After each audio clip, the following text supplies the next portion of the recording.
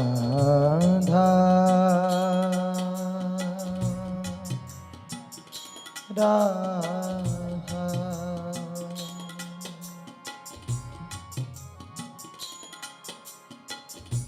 इतना तो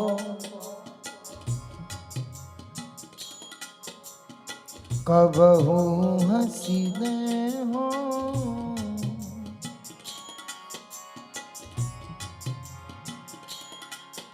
इतना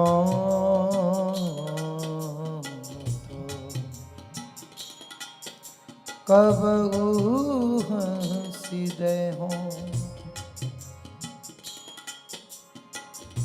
सुनहु कृपालु किशोरी राधे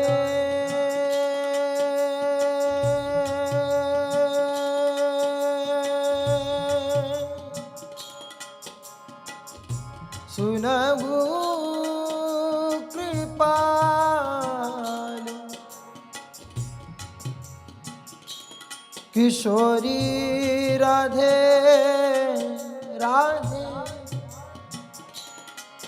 राधे राधे